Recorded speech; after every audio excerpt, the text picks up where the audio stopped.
If I'm honest, I don't usually feel like this after playing games. A lot of the time nowadays, I finish a game and think to myself, that was okay, on to the next one. But Expedition 33 was very different. At the end of the game, and I don't think I'm alone in saying this, it left me feeling numb. Not a numb in the sense of disdain, more so a feeling of satisfaction. I know that made no sense, but let me explain. I fall in love with games that leave you with more questions than answers, or end with choices that don't necessarily have a definitive right or wrong side. For example, my favorite game of all time is Cyberpunk. If you've seen those videos, then you know where I'm gonna go with this. Cyberpunk gives you a few choices on how you want V and Johnny's story to end. Each one of those choices has a drawback. It gives that quote, "No happy endings in Night City," meaning. With Expedition 33, it's sort of the same thing. If you finish the game, then you know the infamous choice at the end of the game, and no matter which option you pick, you feel empty inside, which was the point, and I love it. To sort of get everything off my mind after just finishing the game, literally, I wanted to start at the beginning of the game and go from there. Just to explain how I felt about the world I was stepping into, my thought process behind each act, where I was mentally in the game, and how that led to what I'm feeling now. If you've finished the game and feel the way I am, this video is for you, and if you feel different, leave a comment down below. And this goes without saying, spoilers ahead, so be warned. From the very start, you already know that this game's biggest theme is grief. From the gamage, the expeditions, life shortening with people's lives not getting lived to the fullest, loved ones out of people's lives, and the incredibly intimate moment between Gustav and his ex. This game packs a bowl full of grief and smokes all of it. Again, it's very in your face, but at that moment I was just taking things as they come. Like the paintress was real in this world. This is a fantasy Paris. These people have powers. Just taking it as a traditional fantasy game. Things we come to expect. Once I got to the main continent, the biggest emotion that was going through my mind was wonder. It was beautiful, vibrant, like a painting. Ain't that a revelation? And in my mind, I'm thinking, in a world so full of grief and pain, why is this world showing the complete opposite? There are the Nevrons and Axons that look insanely creepy and powerful, but other than them, the world itself was such a juxtaposition to the theme of the game. Usually I would say that I don't like this. When there's a dichotomy there, usually the game struggles with its identity. It takes a very certain developer to pull it off. Devs like Naughty Dog or Square Enix with the Final Fantasy series pull this off well to a certain degree depending on the game, but with the first time studio with their first game, I was apprehensive to say the least. Yet I was enthralled with the world that was built. There were a lot of mixed emotions going on, which was the point, I think. Act 1 was a means to get the player introduced to its world and get used to what to expect and see. It's magical. We have a flying toy looking thing named Esquier. All these characters have strange powers we don't yet fully understand. And there's an old man that literally whipped most of the expedition off the map and looks like he can't age. Act 1 was a means to tell the player, hey, we know everything is weird right now. Just take it as it comes and don't ask too many questions. This is a fantasy world after all, but it all changes once we get to the end of Act 1. Specifically when the big death happens. Gustav fights Renoir and dies. Renoir can't die, so there are already questions there, but also we get to see him send Maëlle out of her body into this sort of void where a conversation is taking place with Renoir and another woman that has yet to be named. Also, if I'm mispronouncing these names, just bear with me. It took me a while playing the game, and actually saying them out loud is just 10 times more difficult. Anyways, they talk as if they know each other well, explaining how a girl specifically shouldn't have come. Why was Maëlle put into this conversation?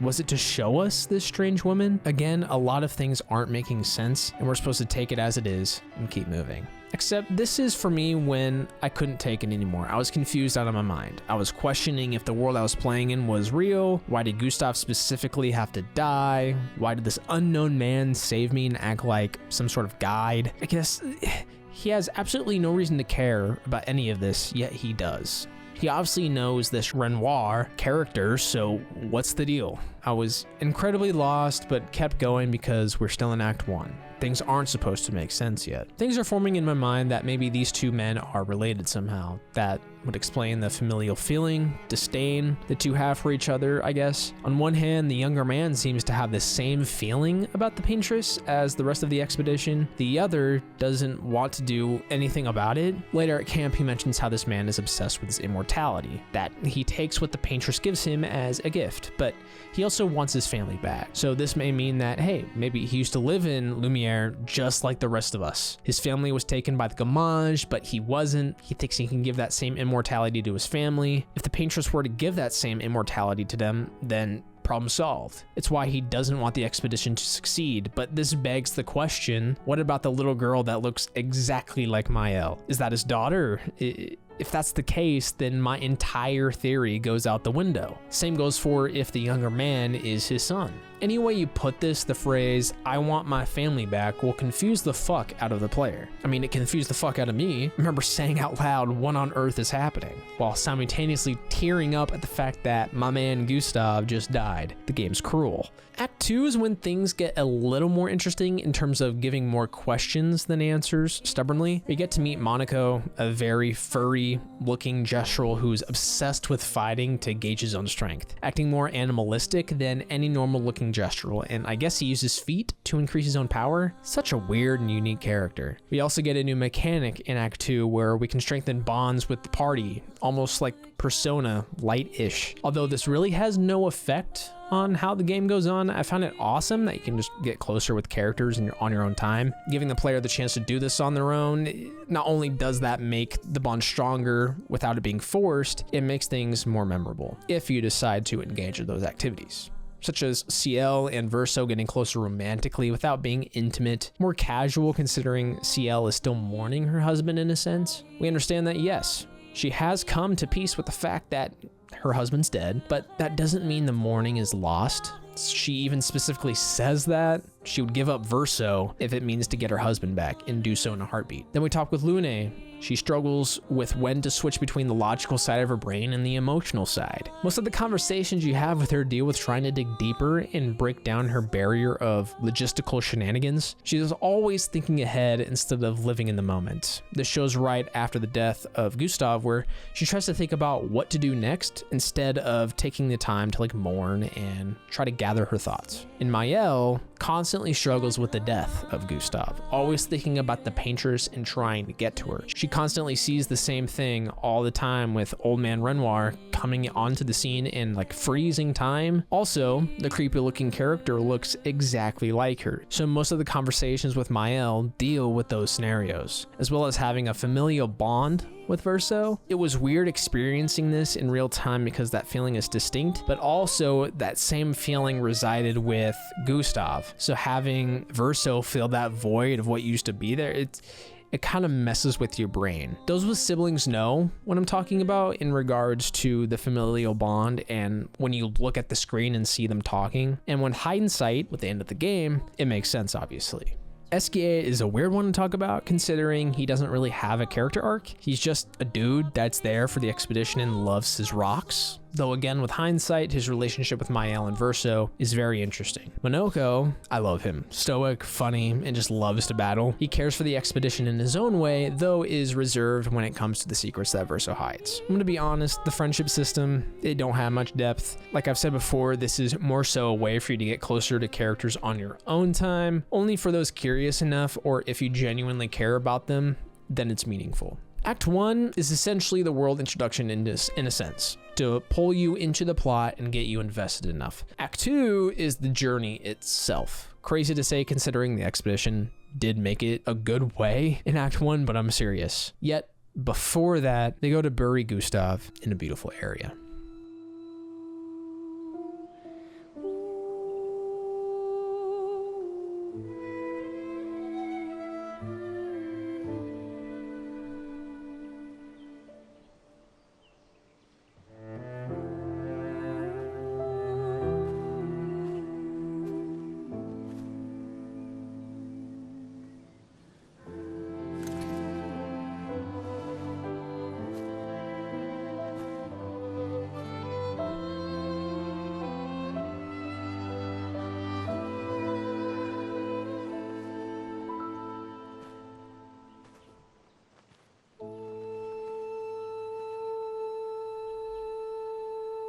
Couldn't wait for me, could you?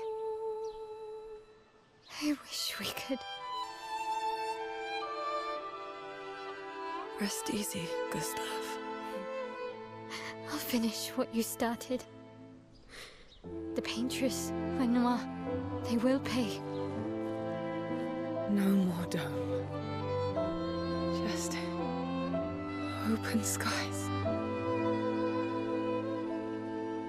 I'll save them, Gustav. Emma, your apprentices, everyone. You can leave it to us. You were always there for me. I'll save them. Say hi to Soph for me, yeah? We could never tell if you were my brother or my father. But to me, you were both. Best brother and father I've ever had. When one falls, we continue. Thanks for being my family.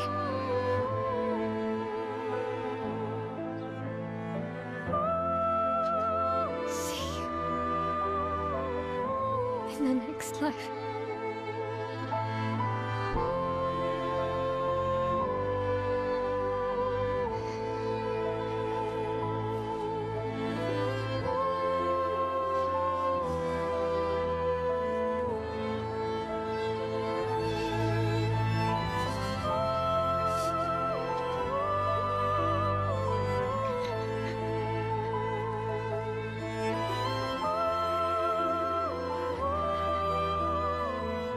This scene shows grief in a real way. Each person is different and corresponds with their personality. Maëlle is still heartbroken and is having trouble getting over it. That was her family, her only family, considering she was an orphan. Of course, the others grieve in their own way, but I'm happy the game takes the time to show it, to make the player understand how important it is to the story. This game is all about relationships with one another, family. The theme of this game won't stick unless you show it over and over again. We go through the old battlefield and see countless expeditioners frozen in stone all across the land that is sprawling with Nevrons. Was this the battlefield the expedition first landed on? Is it something completely different? I don't know. Again, more questions added to the game. From there, we are at Old Lumiere. Again, there is a Lumiere and an Old Lumiere because of the fracture. I really didn't know what was going on here. The world is still full of intrigue and questions, but the answers are only half revealed by the end of the game. One gripe I have is I do wish there were things that aren't left up to the imagination. Maybe too much of it was on the board, honestly. You can get by with having more answers here and there for another video. But as the expedition keeps going, we end up at a mansion inhabited by Renoir, the little girl, and something similar looking to the curator back at camp. This game loves dangling a carrot in front of the pig. It loves stringing the player along and having them question literally everything about the game. It's infuriating, but intoxicating. I know there has been a sort of nudging of the player ever since Verso came into the picture that he did something to his family. We weren't given anything more than that, and previously, even before getting to the mansion, that is the bomb drop that Verso is Renoir's son. In other words, pretty devastating family drama that the entire expedition is now drawn into. But how does Maëlle fit into it? That was my question during this entire exchange, because clearly she is important, not to mention the resemblance with her and the other white-haired character. But then Renoir drops an important piece here. He says that Verso is trying to stop the wrong cycle. It was a massive hint as to what the real plot of this game is. The main cycle in the game that we're trying to fight is death, or grief, with the paintress counting down the age as to when the people of Lumiere Gamage. It's in your face, and characters mention it several times. Why what he said was interesting is because from the expedition's point of view, they're fighting for the people that Gamaged in Lumiere. There is no wrong side of this, for them at least, even for Verso as far as we know. So what could Renoir possibly be talking about? What is the other side for the cycle of grief? Well, if you think about it for just a quick second, you understand that the wrong side of grief is the continuous cycle of it, letting it consume you, letting it take control of you. But even then, we still don't have the full story in terms of this narrative. How could fighting for the people that lost their life to the paintress be the wrong side? We are fighting to keep people from gamaging ever again. So when he said it, and I'd imagine when you guys witnessed it, got super confused. But that doesn't mean it's a bad thing in terms of this game. We just need more context. When Renoir is about to strike down Maëlle, Verso cries out, "Alicia." Boom. Huge red flag here for multiple reasons. At this moment in the game, I don't even think Alicia has been introduced quite yet. So him crying this out, it makes you wonder, what the fuck? Another red flag moment would be that during the boss fight here, Renoir literally has the ability to erase a character out of existence. And in my mind, that means he's a higher being in this world. If he can do that and be immortal, meaning probably a god. Verso is also immortal, but his character is a tad different considering he doesn't have the same amount of power, and there's a reason why. And just one last piece on this bit, I love these scenes where it goes to a different aspect ratio and things go black and white. It's a cool way to convey time has stopped. Speaking of that, another red flag as to things not being as they seem. The point I'm trying to make here is it seems reality isn't reality here. It's hard to explain. A lot of this is hindsight because after you get to that ending and replay everything after, you notice the little things. It happens in every game, but here I feel like I should have noticed it a lot earlier. And going on a side tangent, if you would let me gush about this game real quick, my favorite section of this game would have to be Seren, the area in which you fight the gigantic Axon that uses the gift of singing to trap travelers inside. At this point in the game, I knew it would be one for the ages for multiple reasons. One, the beauty in this area is bar none. The only place that comes even close would have to be the flying waters where everything seemed underwater. That was awesome as well, but didn't have the insane boss fights that this area had. Just to explain, we have that giant sewing boss that you take out before the actual Axon. The boss wasn't difficult at all, but what matters is if it was fun, and it was a lot of fun. The real fun begins when you take on the actual Axon, and this was probably one of the more difficult fights for me other than Renoir at the end. I played this game with parries only, mostly for the fact that it gives you AP after every successful parry as well as giving a counterattack if you don't get hit. This boss was hard to read, and it took me 3 to 4 deaths to figure out their combos and when the hits would land, but that's the fun with this game. It has Souls-like elements, which fits well with the type of game it is. I think action turn-based is such a great combo, and I wish more games did this. If Persona 6 does this, and any type of combat thing they come up with, I'm gonna be one happy man. But enough gushing about the specific area. Let's get to the video where all of you guys, click the video for. When you fast forward, we get to the monolith. The fight with the paintress is here, the gamages, it will end, and no more expeditions will be sent, yada yada. The catch is, when fighting the so-called paintress, the attacks are nullified. This isn't the real paintress. And after this, the expedition goes through their journey again in a limited fashion. You go through sections of Eau Lumiere, the Flying Waters, Seren, literally everywhere that the expedition has been, but ultimately they converge at the actual peak atop the monolith, and none other than Renoir is waiting for them. The black hole above him, the heart of the paintress. It's so weird here because there's so much left unsaid, so much we don't know. The conversation between Verso and Renoir seems like something's off. It's like witnessing and eavesdropping on a conversation that we weren't meant to be a part of. But fuck, if I can gush about the music in this game for 1 second, the amount of passion, the amount of love that was poured into the song that plays during the boss fight, oh my god.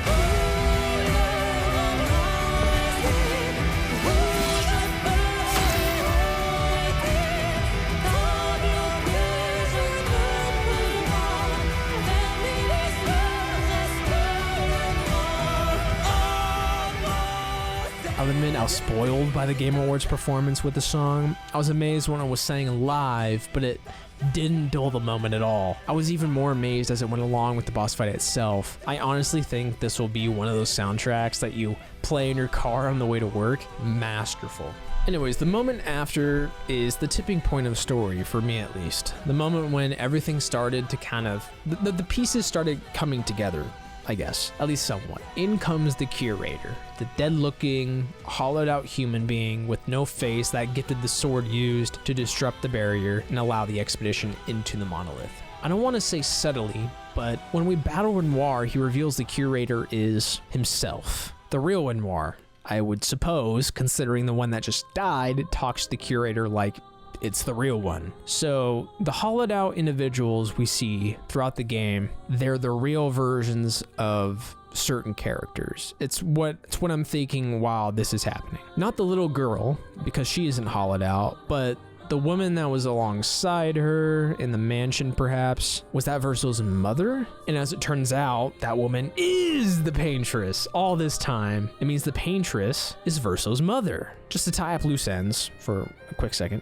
and for my own mind while making this. The story we know up until this point is Alicia is the sister of Verso. Supposedly, she burned her face in a house fire.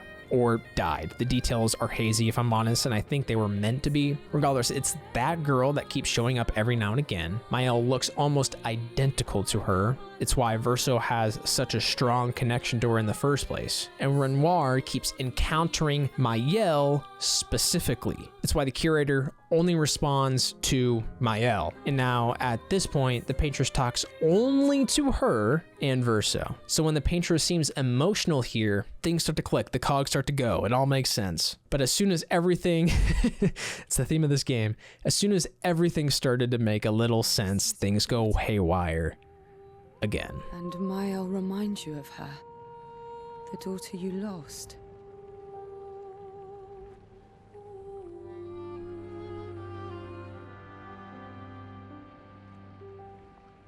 Come along. Let's go home. Yes. You need to go home.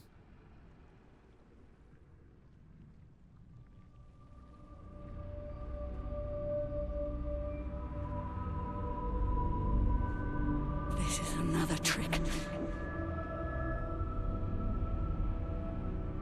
She's not Alicia. You are not my Verso. No. Verso's dead. Verso is dead. That one line screws everything up. Everything we knew up until this point. You could say maybe he meant mentally, things he went through. He isn't the same person as he was before. No, that's not the vibe I'm getting. He was literal. The paintress even accuses Verso and Mael of being quote unquote his creations. In my mind, probably Renoir. Are these beings gods of this universe? And right after defeating the paintress while she is in Verso's arms, the paintress says Alicia's name directed at Mael. Mael is hit with like a wave of realization or something. I'm not sure what, but I think this is the moment everyone knew that Mael was in fact Alicia, the real Alicia. I had no idea where the story was going, what was going to happen, or if we even succeeded with the expedition as a whole, but I knew Mael was Alicia at that moment. It was just a matter of when the explanation would be handed to us. And that explanation is then given to us with a note, which was given by the grayed out version of who we once thought was Alicia, and it tells us the real story about this world. Sort of. Brother, I tire of the conflicts and deceptions that plague our family and theirs. So, I entrust you with this letter. Whether you give it to her is up to you. I'm at peace with what's to come. When the time comes, I hope you will be too. Mael. It's a strange feeling watching you with my brother, laughing and smiling, without the scars or the memories that afflict me. Alicia, as she was meant to be, not this painted version that I am. My family, a facsimile of yours, and this world, a mirror, painted by your mother, the paintress, to stave off her grief. Seeing your expedition through would plunge us all into the abyss. For in ridding the world of the paintress, you'd lose the sole force standing against the one who would erase us, the one who invokes the flowers of the gommage. An act of love, for he does love her. Your father. On her monolith, she paints a warning for us all, of the few she can save as her power wanes. We all wish for our families to thrive. Your family, however, believes only one can survive. But perhaps you'll find another way. You who have lived amongst us, perhaps you differ from your father and your sister, as I differ from mine. Your mother paints life, whilst your father, death. What will you paint?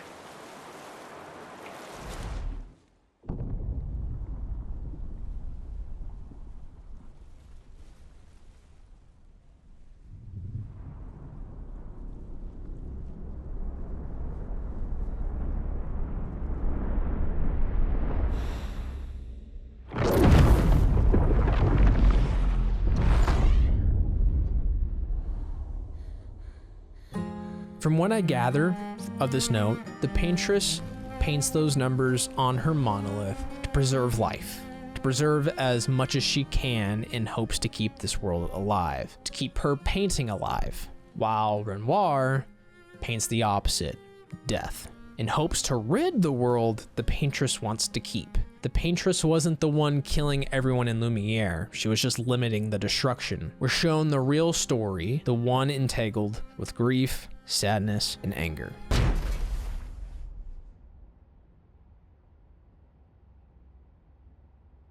If you want the full breakdown on how everything connects seamlessly so things make sense, I recommend watching Nettie the Noodles video. He goes into depth about the difference between the real world of Paris and the fake painting world of Lumiere, how in the real world there is a conflict between painters and writers, how the fire tore apart the Descendre family, how the real Verso died, all of that. It's a very good video. It's what helped me understand everything after the credits rolled, so I'll put the link in the description below. I don't think it does me good to narrate and explain the entire thing myself. I think I'd butcher it, but to go over everything briefly, Verso died in a house fire in the real world of the game. The real world being Paris, France, but in a fantasy setting, I guess, because there is a power system in this real world. It's how the painters and writers in that war going on, like, it makes it have context. Stricken with grief, Aline, the mother of the family, enters Verso's painting to live out the rest of her days. She creates her fake family, livens the world up with other inhabitants, all of that good stuff. The catch is, if she stays in the painting long enough, she will die, which is why Renoir is trying to destroy the painting and pull her out to have her work through her grief in the real world.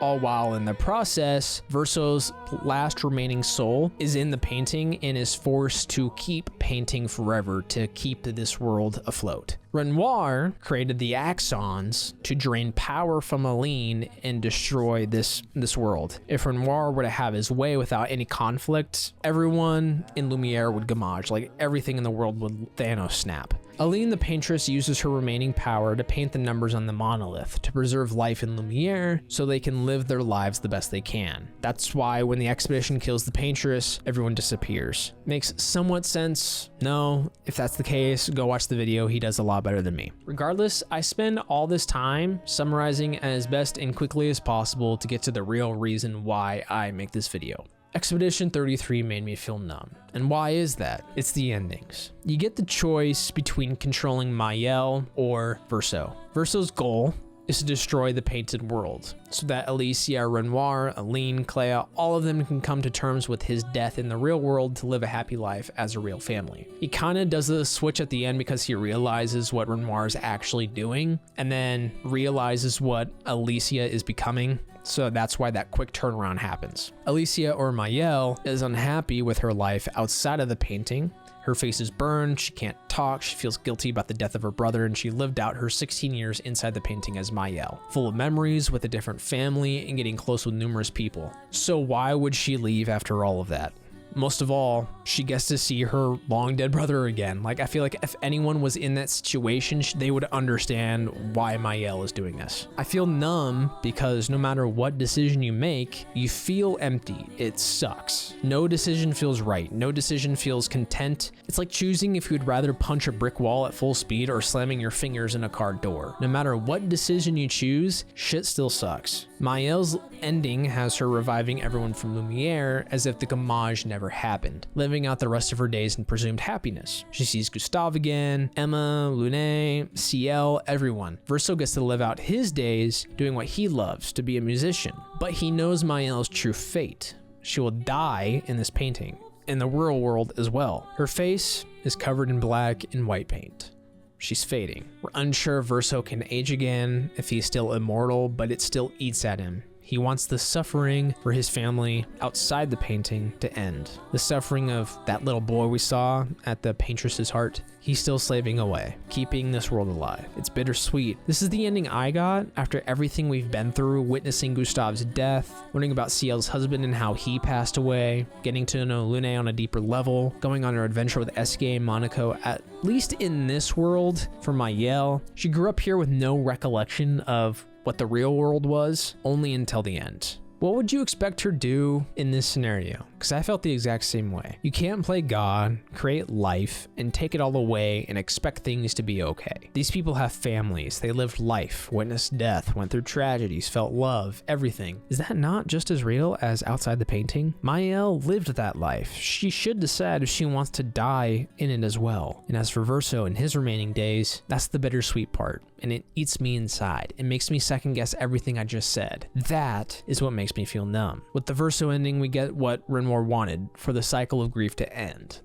That's the theme of the game, isn't it? We see the Desandra family surrounding the grave of Verso. No words, only grief, the music, the sadness, the lingering thoughts of what just happened. Eventually, it's just Mael standing there, motionless, only seeing her distant, gone, but very close friends saying their final goodbye to her. Here, Mael gets to heal, the family gets to heal, together. Aline is free from the shackles of her own grief. Mael gets to live a full life in the real world and not die in the painting. But when we see our friends, that final goodbye, it hurts. We never get to see them again. Mael, reincarnated in the painting, grew up with these people. She loved, experienced loss, had families, had friends, all in that damn painting. Numb. I felt numb. Mael felt numb. She will never get to see them again. I love Expedition 33 because no matter the outcome you choose, there is no wrong or right answer. It only depends on your point of view. You aren't wrong at all to side with Mael.